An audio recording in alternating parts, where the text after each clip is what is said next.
วันนี้ก็มาเยี่ยมมายามน้องก็ตอนรับเป็นอย่างดีเลยทุกคนหลังจากกินข้าวปุ้นสำเร็จแล้วก็คือตอนนี้บอมตากาสิกลับบ้านแล้วพี่น้องก็สิอำลาพาจากน้องก่อนเพราะว่าบอมตากาสิถามข่าวๆเรื่องราวน้องไปถามมื้อใดก็คือน้องว่าโสดตอนนี้ไอ้ขอถามได้บ่ความพันของน้อง3คนได้บ่ถามได้เนาะอ๋อความพันน้องตอนนี้ก็คืออยากได้หยังฮะ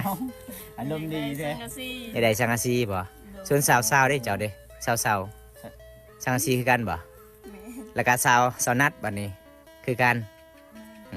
ความพันที่2นี่น้องอยากได้หยัง อยากมีคนดูแลพร้อม อ๋ออยากมีคนดูแล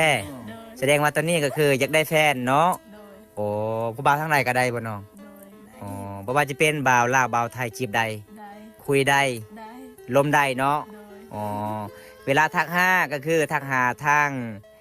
Facebook หรือว่าทาง LINE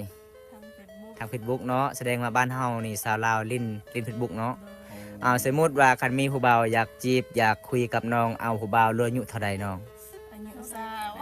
สาว 20ปีขึ้นไป โดย โอ้20ปีลงมาบ่เอา บ่เอา แสดงว่ามักบ่าวอายุรุ่นใหญ่เนาะ โอ้มักรุ่นอาย อ๋อ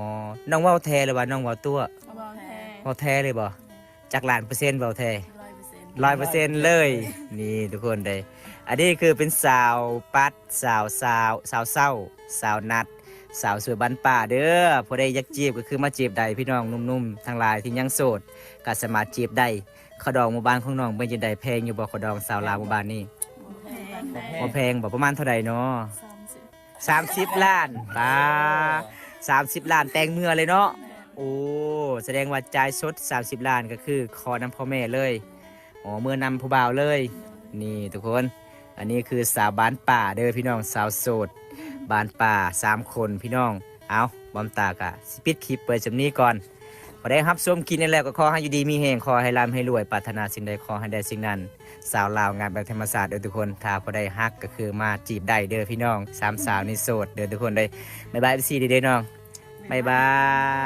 ย